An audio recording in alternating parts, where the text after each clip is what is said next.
Capítulo 4, Job Costing. Sistema de acumulación de costos por órdenes de trabajo. Hacer ganancias en un proyecto depende que el precio esté correcto, según Princeton Hall 2015.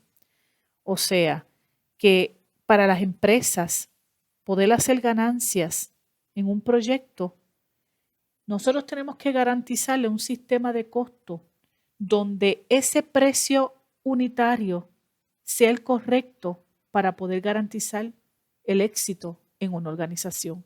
Eso es lo importante de costo y especialmente en los diferentes sistemas de adquirir ese precio que esté correcto. Capítulo 4 vamos a estar hablando del sistema de acumulación de costos de órdenes por trabajo. Existen dos tipos de acumulación de acumulación de costos. Viene siendo el job costing y el process. El process lo vamos a ver más adelante. El job costing, ese es el que vamos a enfatizar. Así es que aquí prácticamente vamos a ir evaluando estos sistemas de costo a ver si ese precio que se pone es el correcto. Y eso es lo que nosotros vamos a llamar los sistemas actual, normal y estándar. Lo vamos a ver en este capítulo también. Eso es un sistema de evaluación de los costos para ver si esos costos que se están poniendo y que se están calculando deben ser los correctos.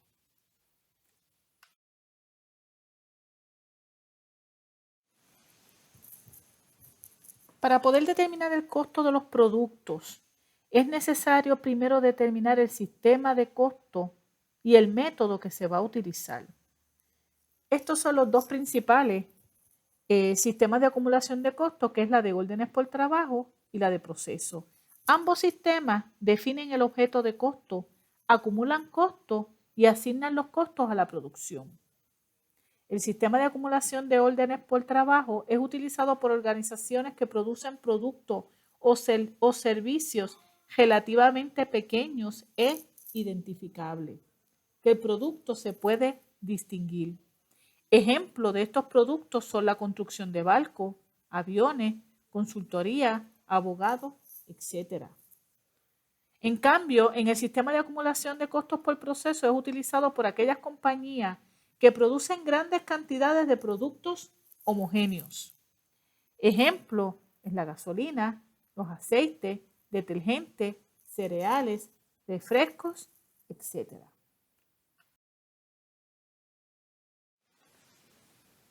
Esta tabla ilustra dónde es que se usa, es muy efectiva, porque nos dice el sector de servicio, el sector manufacturero y el sector comercial, tanto en job costing como en proceso. Por ejemplo, aquí estamos viendo que los bancos, ¿verdad?, las zonas postales utilizan procesos, que es otro de los ejemplos que podemos indicar, aparte de los que ya le había indicado.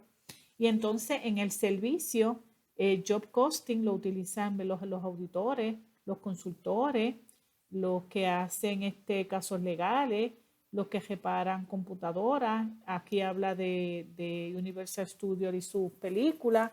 Todas estas personas son ejemplos y es muy conveniente, ¿verdad? Porque ustedes como contables, si algún día le preguntan, pues aquí ustedes saben cuándo utilizar job costing y cuándo utilizar proceso, tanto en el sector de servicios, el merchandise y el de manufactura.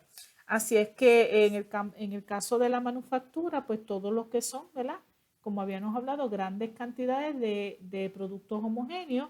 En el caso de job de costing, viene siendo cuando son individuales y que son hechos a la medida, construcciones. En el caso del sector comercial, pues tenemos entonces aquí que son promociones como Walmart. Aquí no pone productos nuevos como Walmart, Kmart, este tipo de empresa. Y en este caso de aquí que dice Lumber, que es una tienda por departamento, que entiendo que se parece un poco a Home Depot, que utiliza muchos productos homogéneos. Pues estos son ejemplos importantes para que ustedes como estudiantes puedan relacionar dónde se utiliza cada uno de los métodos. todo sistema requiere ser evaluado. Y los sistemas de acumulación de costos, como órdenes por trabajo, órdenes de trabajo y por proceso, estos costos deben ser evaluados de una forma eficiente para que los gerenciales sepan si estos costos realmente cumplen con sus expectativas. Es por eso que muchas empresas han decidido tener un mecanismo donde puedan evaluar esos costos.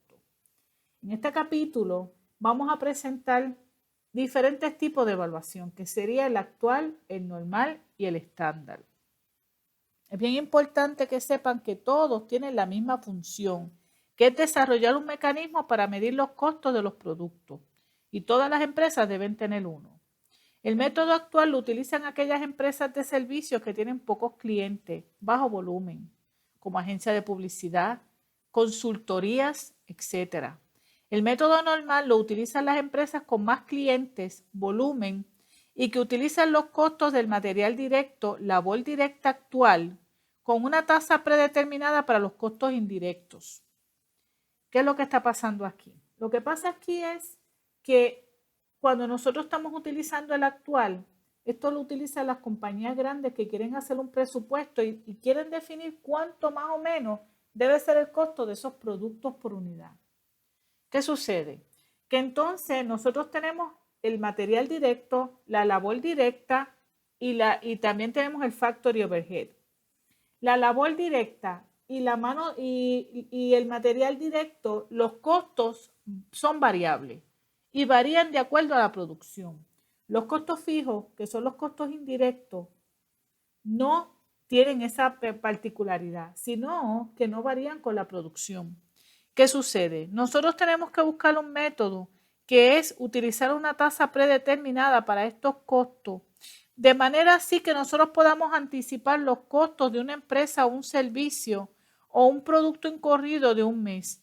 El ejemplo de ello es el consumo eléctrico, el cual necesitamos asignar los costos indirectos a los artículos producidos o servicios prestados durante un periodo.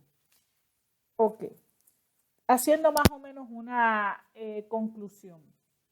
Cuando nosotros tenemos unos costos fijos altos y la producción cambia de mes en mes, nosotros necesitamos hacer un presupuesto y establecer un costo unitario. Y por eso es que utilizamos las tablas predeterminadas. Y esa es la razón principal para utilizar en las tasas predeterminadas aquí en el presupuesto. Bien, los costos indirectos se presupuestan más bien para un año y tienen una base y las bases tienen que estar relacionadas y eso lo vamos a ver en el próximo slide. Pero aquí lo más importante es que las compañías que utilizan este sistema normal siempre van a tener una diferencia entre el overhead y el actual y el overhead y el aplicado, que es lo que nosotros podemos ver en esta tabla que está aquí. Esta diferencia se llama under o over applied y es reportada en el income statement como un ajuste al costo de venta o al gross margin. O sea que entonces, dependiendo si sale positivo o negativo, va al costo de venta o al gross margin. Si es insignificante, va un ajuste al cost of goods sold. Aquí, en el costo estándar, es un costo estimado que lo utilizan los negocios con base de pedido. Se establecen unos estándares, que sería lo que nosotros llamamos el costo ideal estimado. Y cuando se utiliza este método, los administradores tienen una base para evaluar la eficiencia de las operaciones. Y entonces aquí, si salen positivos o negativos, porque cuando se comparan, ¿verdad? Ese presupuesto ideal se compara con el actual, salen las varianzas. O sea que cuando hablemos de varianza, estamos hablando de que estamos utilizando un sistema de evaluación estándar. Si hablamos de under o over apply, estamos hablando, ¿verdad? Que estamos utilizando, que estamos evaluando los costos bajo un sistema normal. Y como le dije, cada compañía, la gran mayoría de las compañías utilizan el normal, el presupuestado, pero tenemos otras que sí pueden utilizar el costo estándar.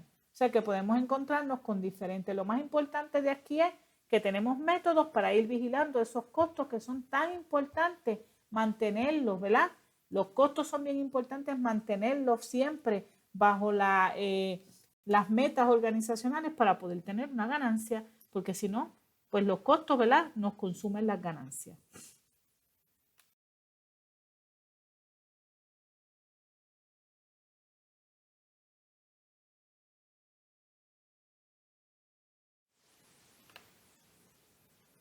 Comenzamos entonces con los 7 pasos del job costing. Nosotros vamos a coger después un ejercicio y lo vamos a ir aplicando a cada uno de estos pasos. Lo más importante de estos pasos es, número 1, es identificar el trabajo que deseas obtener los costos. El trabajo es lo más importante. Luego, vamos a identificar cuáles son nuestros costos directos del trabajo. Recuerden que aquí está el direct material y el direct labor. El número 3, seleccionar las bases para nosotros distribuir los costos indirectos del trabajo. O sea, que si nosotros vamos a estar trabajando con horas, machine hours, si vamos a estar trabajando, ¿cuál es la base que está asociada para nosotros hacer un allocation o una distribución a los costos indirectos? Que ustedes saben que los costos indirectos, estamos hablando que es el overhead. ¿Qué es el overhead? Pues el overhead son aquellos costos como el agua, como la luz, la renta, este tipo de cosas, especialmente la renta, que puede subir y puede bajar, igual que la luz puede subir y puede bajar, pero son porque te suban la renta o porque suban la luz o el agua, pero no porque suba o baje el nivel de producción.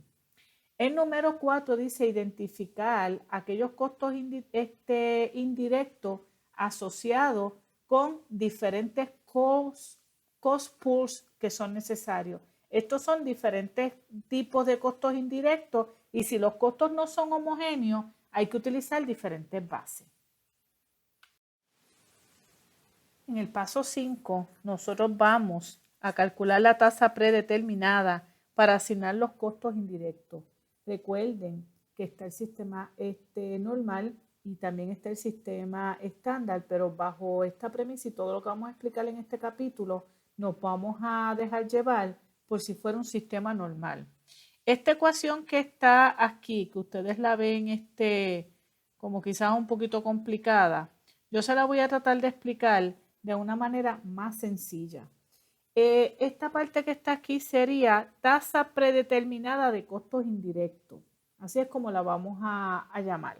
Hay un escrito que está también en el PowerPoint, que está en español y está explicada en español esto mismo que yo le estoy indicando. Pero lo más importante es que esta parte de aquí que dice el Budget Manufacturing Overhead Rate es la tasa predeterminada de costos indirectos.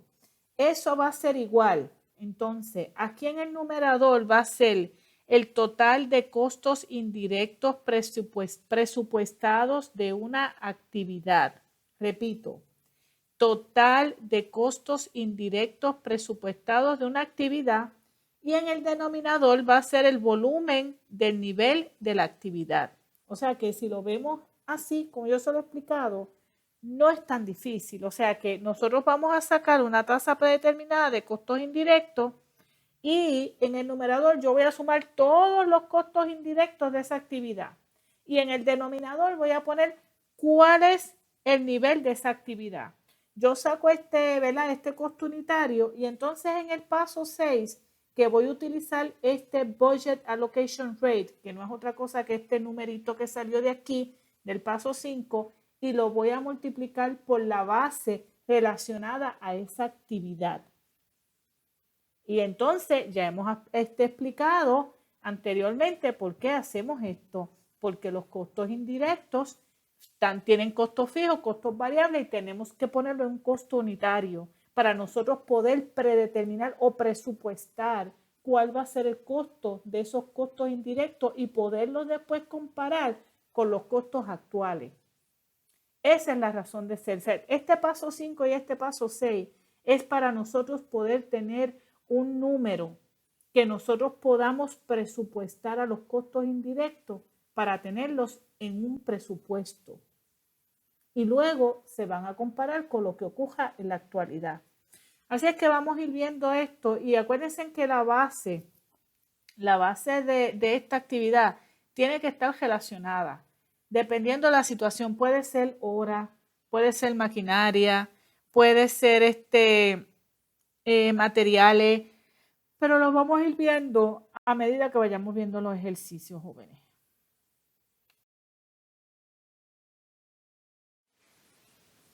En el paso 7, aquí sí que vamos a computar el total de costo de este trabajo en particular, añadiendo todos los costos directos y los costos indirectos juntos. Y aquí entonces calculamos el total job cost de ese trabajo en particular.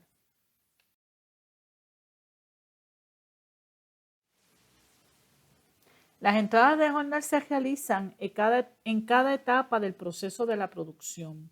El propósito fundamental de las mismas es proveer información actualizada del inventario y de las diferentes etapas de la producción.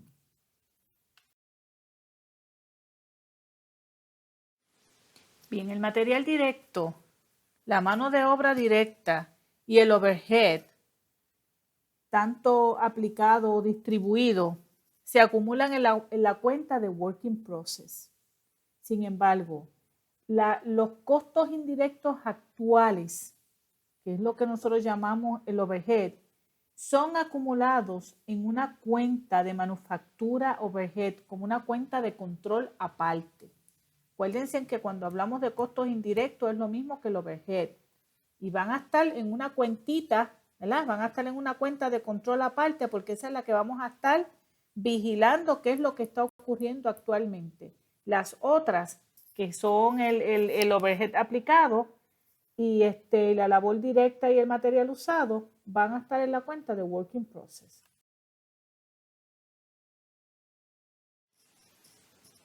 Comenzamos explicando las entradas de jornal. Se compra material y esto es a crédito. Pues sería Material Control contra Accounts Payable Control, porque saben, repasando que cuando es a crédito, entonces le damos un crédito a Accounts Payable porque es una cuenta de control para cuando nosotros cogemos a crédito. Dice, se pone en uso el material directo e indirecto a la producción. O sea, ponemos el material directo e indirecto. Pues tenemos que poner el material que es directo, que es Work in Process, el material indirecto, que es Manufacturing Overhead, y al poner ese material le tenemos que dar un crédito a materiales para que rebaje de la entrada número 1. En la entrada número 1 pusimos el material, una cantidad. Cuando lo ponemos en la entrada número 2, que lo ponemos en uso, pues entonces lo vamos a rebajar. Recuerden que un débito y un crédito es cuando rebaja. Débito y crédito resta. Es por tanto que entonces la segunda, cuando ponemos el material en la producción, tenemos que rebajarlo y tenemos que darle un crédito para que rebaje el débito de la primera cuenta.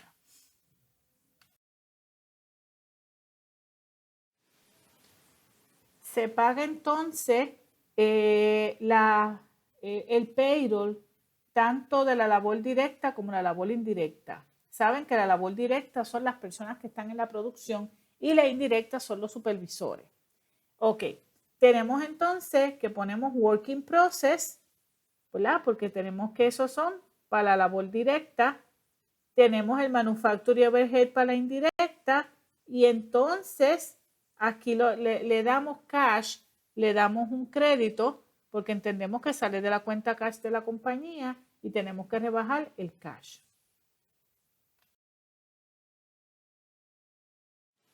En la entrada número 4, pues vamos a proveer un ejemplo de otros gastos de los costos manufactureros.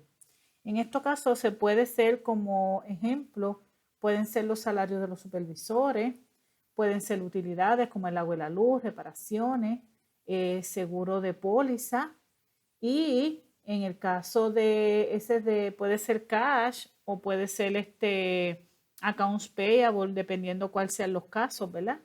Eso pues puede cambiar y en el caso de la depreciación acumulada, eso es para registrar para registrar la depreciación de algún equipo que que se haya incurrido también.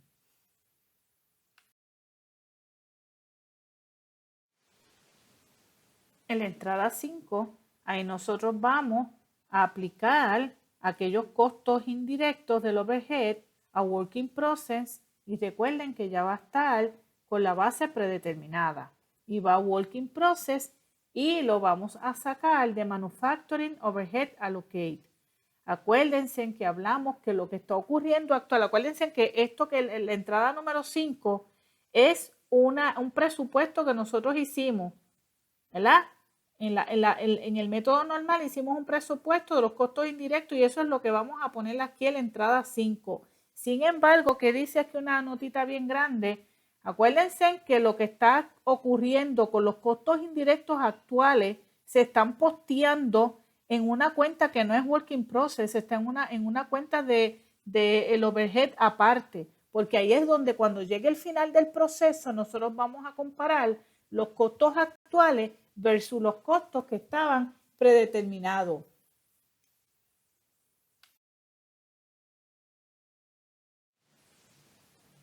En esta entrada es una de las más importantes porque es la entrada donde nosotros vamos a transferir aquellos productos que han sido completados, los vamos a transferir de work in process a finished goods hasta que los mismos se han vendido. Es por tanto, acuérdense siempre que cuando vamos a hacer una entrada donde se lleva, va a ser el débito. Lo vamos a llevar a finished goods, ¿verdad? Porque ya están terminados. Pues ese va a ser el débito. Acuérdense de eso. Y el crédito es donde lo voy a sacar, que es el work in process.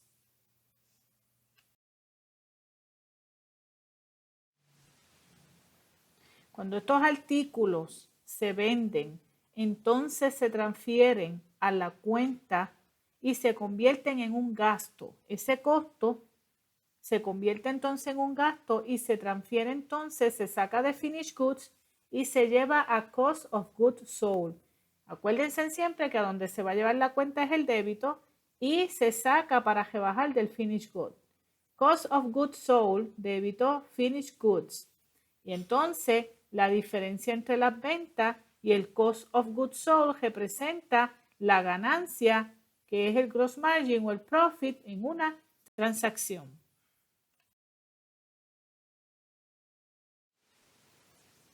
Cuando se incurren en unos costos por servicios o mercadeo, pues serían marketing expense contra customer service expense y cash.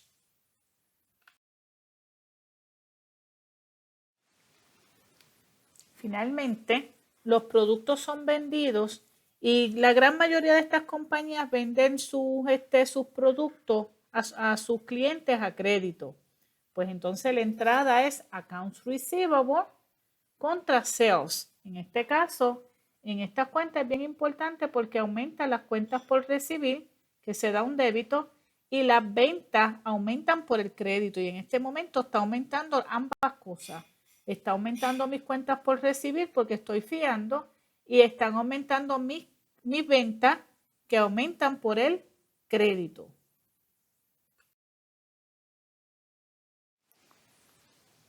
Estas entradas que yo acabo de explicarles las estamos viendo ahora en una ilustración de cuentas T.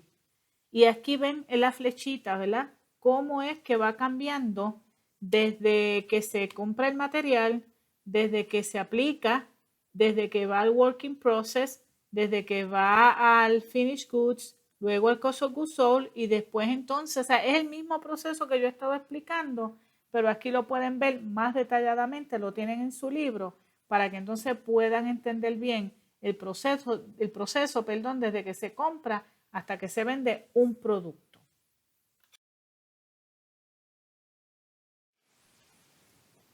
Bien, ahora vamos a revisar las cuentas del overhead, que eran las que habíamos estado hablando, que las íbamos a separar, que íbamos a tener un control, que iban a estar debitadas todas aquellas cuentas en una cuenta de control de las actuales, iban a estar debitadas según los costos indirectos estaban ocurriendo.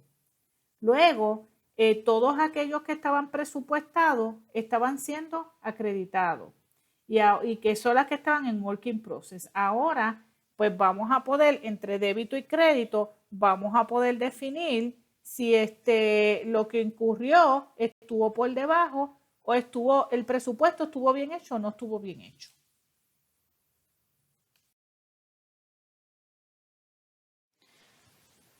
Bien, como saben, nunca los costos actuales van a ser iguales a los presupuestados, ¿verdad? Cuando hagamos esta cuenta, nosotros vamos a ver si los costos actuales estuvieron por debajo de lo presupuestado, pues eso es favorable. Sin embargo, si los costos actuales se fueron por encima de lo presupuestado, pues es desfavorable. Y ahí es donde tenemos el over y el under applied. Y lo vamos a ver en el ejercicio. Es para que entiendan el concepto.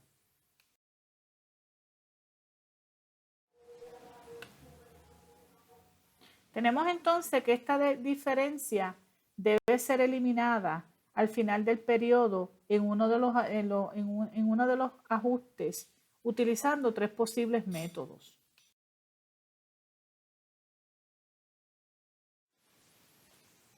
De estos 3 métodos, realmente los más que se usan es el segundo y es el tercero. El segundo es que se hace un prorrateo y se lleva más bien el cost of goods sold, work in process y finished good en diferentes sizes, pero más o menos este es el más que se utiliza. Si la diferencia es pequeña, no es muy grande, pues entonces se hace un write-off y es que se elimina contra la cuenta de cost of goods sold.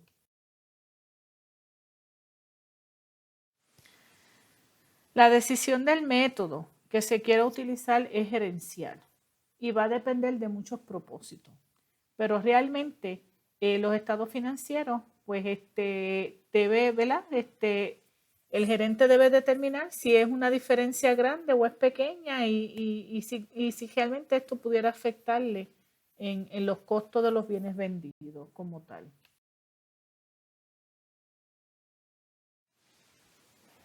No podemos olvidar que también nosotros tenemos un sector de servicios que no solamente es la manufactura, como lo habíamos visto en la tablita anterior, donde tenemos también reparación de autos, hospitales, agencias de advertising, accounting firms, y que todo esto, todos los costos, ¿verdad?